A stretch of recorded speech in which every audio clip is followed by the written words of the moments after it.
The secret to a perfect angle joint is accurate measurement and a clean cut. When both pieces match perfectly, the joint naturally becomes strong. If you found this tip helpful, make sure to like the video, share it, and subscribe to the channel.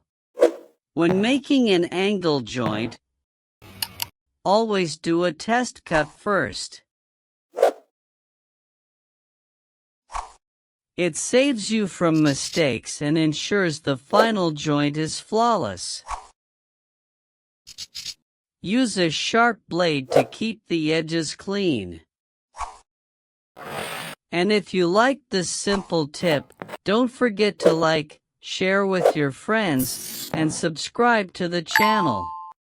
When creating a corner layout, always fix one reference side first. Match every measurement to that side, and your layout will be spot on.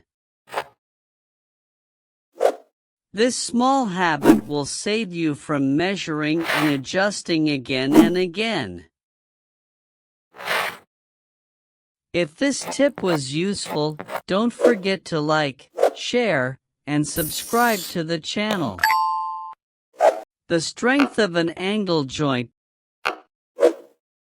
depends on precise cuts and perfectly matched edges.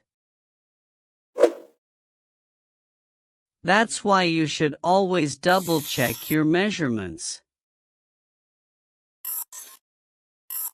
If you found this tip helpful, like the video, share it, and don't forget to subscribe. When assembling an angle joint, applying a little pressure will make it tighter and longer lasting. If your cuts are perfect, the fit will come together naturally. If you like this tip, make sure to like the video, share it with your friends, and subscribe to the channel. A simple way to make a strong angle joint is to perfectly align the pieces and keep the fit tight. This ensures both strength and a neat finish. If you found this tip useful, like the video, share it, and don't forget to subscribe.